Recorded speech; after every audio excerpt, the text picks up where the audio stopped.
अस्सलाम वालेकुम स्टूडेंट्स। कुछ अल्फाज ये आपकी जान कभी भी नहीं छोड़ते, जिनमें से बहुत कॉमन अल्फाज दिस दैट दीज दोज का इस्तेमाल है। ये हम इंग्लिश में अपनी बचपन से ही देखते आए हैं और इनका इस्तेमाल करते आए हैं।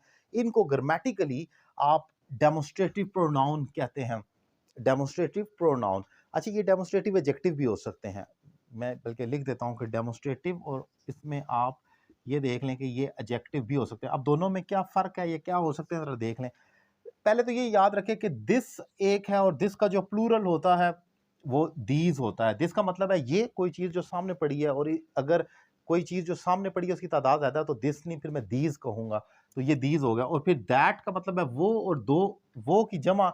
अगर वो एक चीज़ है तो वो मैं दैट कहूँगा, दैट इज़ अ बुक। लेकिन अगर वहाँ पर ज़्यादा बुक है तो मैं कहूँगा दोज आर द बुक्स, वो किताबें।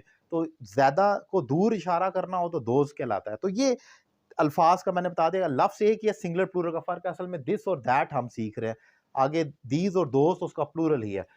अब ज़रा देख लें कि डेमोस्ट्रेटिव प्रोनाउन इनको कहा जाता है और क्यों कहा जाता है। पहले डेमोस्ट्रेटिव प्रोनाउन इसलिए कहा जाता है क्योंकि ये अपने नाउन की तरफ इशारा करते हैं। फॉर एग्जांपल मैं कहता हूँ दैट इज़ योर बुक, वो सामने एक बुक पड़ी है, मैं कहता हूँ दैट इज़ योर बुक, वो तुम्हारी किताब है, तो मैंने इशारा किया उसकी तरफ।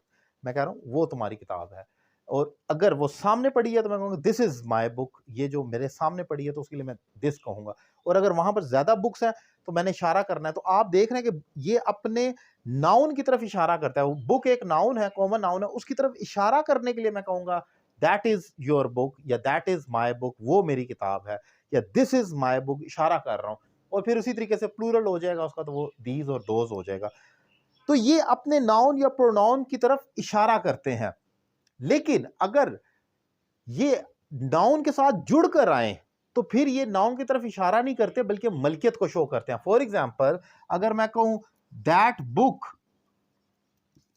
आप देखें कि बुक जो है दैट के साथ जुड़ कर है, इशारा तो हुआ है लेकिन ये इसकी मलकियत बता रहा है। That book is really interesting, ये किताब बहुत अच्छी है, तो ये असल में इसकी क्वालिटी बन गया।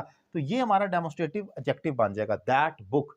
या मैं कहूं this story is very boring, this story, story ये और इसका दिस लगा दूं। अब यहां पर मैं इशारा नहीं कर रहा, बल्कि उस किताब के बारे में, दिस स्टोरी, स्टोरी की मलकियत को जोड़ रहा हूं। आप याद रखें कि जो जब दिस दैट दीज दोज वगैरह अपने नाउन के साथ जुड़ कर आते हैं, जैसे कि यहां पर आप देख रहे हैं बुक के साथ बिल्कुल जुड़ कर आया, तो फिर ये एडजेक्टिव कहलाएंगे, फिर ये प्रोनाउन नहीं होंगे। ये उसकी मलकियत को बताएगा कि ये किताब बोरिंग है। अब लेकिन अगर मैं कहूं this is a boring book, this is a boring book, तो फिर ये उसकी मलकियत बता रहा है, ये डेमोस्ट्रेटिव प्रोनाउन है। एमसीक्यूज में, सीएसएस कॉम्पिटिटिव एग्जाम में आपके सामने ऐसे ही लिखा होता है this is a boring book. अब आपको लिखा होता है in the above given sentence this is, अब दिस को वो कहते हैं ये उसका एडजेक्टिव है या प्रोनाउन है। तो अब आपने दिस बुक इज बोरिंग, अगर दिस के साथ बुक लगा हुआ है तो आप एडजेक्टिव पे क्लिक करेंगे। लेकिन अगर कहता है दिस इज योर बुक, तो फिर वो दिस प्रोनाउन कहलाएगा। आपका हम इसको डेमोस्ट्रेटिव प्रोनाउन कहेंगे, जो उसकी मलकियत को उसकी उसकी तरफ इशारा करता है, अपने नाउन या प्रोनाउन की तरफ इशारा करने वाला जो होता है, तो वहां पर। तो ये चीज इसमें एक इंपॉर्टेंट है कि ये हमारे पास जो प्रोनाउन और एडजेक्टिव का कॉम्बिनेशन है और एमसीक्यूज में पूछा जाता है तो आप कंफ्यूज हो जाते हैं। तो याद रखें दिस दैट दीज दो, ये डेमोस्ट्रेटिव प्रोनाउन भी हो सकते हैं और डेमोस्ट्रेटिव एडजेक्टिव भी हो सकते हैं। तो आपको इसको पढ़कर उसकी पोजीशन के हिसाब से इसको पॉइंट आउट करना होगा। और तकरीबन मैंने देखा हर पेपर और एमसीक्यूज में ये लाजमी पूछा जाता है, ये क्वेश्चन या इससे घुमा फिरा कर इससे रिलेटेड।